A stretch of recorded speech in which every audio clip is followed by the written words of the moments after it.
শদিয়া সদদল শাখাৰ সন্মানীয় সম্পাদক তথা সভাৰ বিষয়ববীয়াসকল, সমূহ সদস্যসকল, যিসকল মহান ব্যক্তি জীৱনজোৰা সাধনাৰে সমাজৰ বিভিন্ন দিশলৈ প্ৰচুৰ অৱদান আগবঢ়াইছে,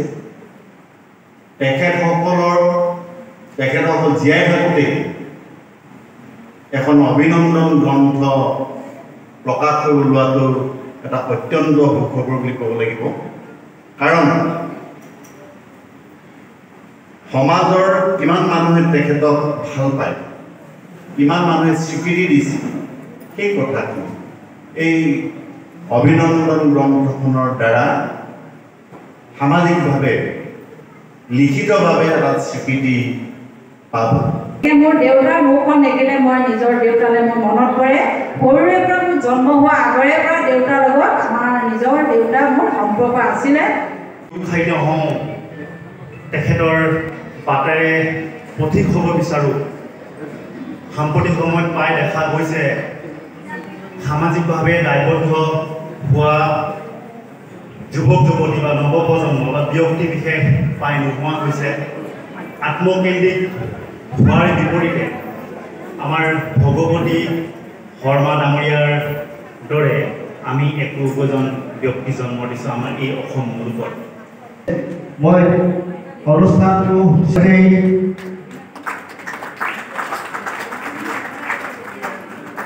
ইয়াৰ পিছতেই বিদ্যালয়ৰ পৰিচালনা সমিতিৰ যিসকল প্ৰাক্তন কৰ্মকৰ্তা ভগৱতী শৰ্মা ডাঙৰীয়া শদিয়া নহয় তিনিচুকীয়া জিলাকে ধৰি অসমত প্ৰায় সকলোৱে পুৰণা সকলোৱে তেওঁক চিনি পায়, জানে যে তেওঁ এই শদিয়াৰ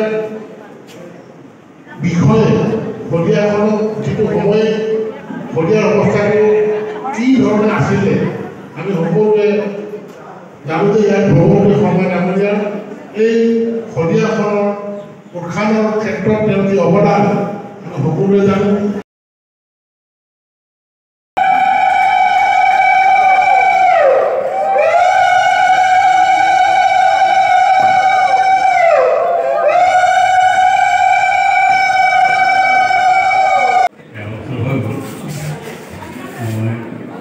প্ৰায় পাহৰি গ'লোঁ, কিন্তু শদিয়া সদৰ শাখা সাহিত্য সভা সভানেত্ৰী পৰীক্ষে দুগৰাকীমান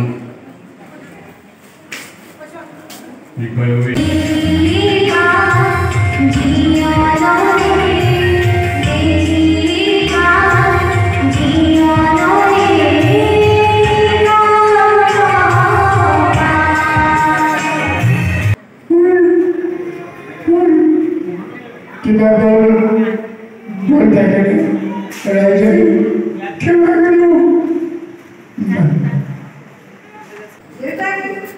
আমি সকলোৱে ইমান আনন্দিত হৈছোঁ, আমি নথৈ সুখী হৈছোঁ আপোনালোকৰ এই সম্বৰ্ধনা অনুষ্ঠান। দেশখনত যেন এইবিলাক ঘটনাই ঘটি আছে তেনেকুৱা লাগে। তাৰ মাজতে নোহোৱাও নহয়, আমি সভ্যতাৰ জখলাত আগবাঢ়ি যাব লাগিছিলে, সমাজখন ভাল হ'ব লাগিছিলে, সেইটো বাস্তৱতে হোৱা নাই। তাৰ মাজতে যেতিয়া এনেকুৱা অনুষ্ঠান হয়, সমাজখনৰ কাৰণে, জাতিটোৰ কাৰণে, দেশখনৰ কাৰণে অতি ভাল কাম।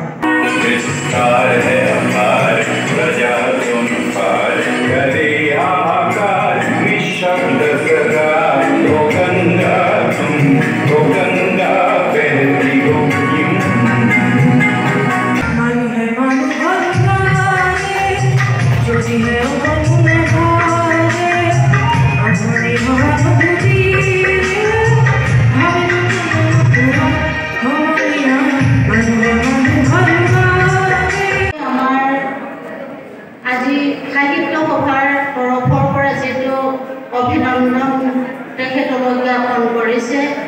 এই অভিনন্দন তেখেতক দিয়াৰ বাবে তেখেতসকললৈও ধন্যবাদ জ্ঞাপন কৰিছোঁ। মই জ্যেষ্ঠ নাতিনী, তেওঁ যদি যায় মোক লগত লৈ যায়, বহুতখিনি কথা শিকিবলগীয়া আছিলে তেওঁৰ পৰা। মই শিকিছোঁ মই বহুত ক্ল'জ আছিলোঁ ককাৰ লগত এটা অতীতত আমাৰ ককাসকলে কোৱা এটা কথা মোৰ মনত বাহি আছে মই ৰোমন্থন কৰি পাইছোঁ সেই কথাখিনি মই অকণমান আপোনালোকক জনাব বিচাৰিছোঁ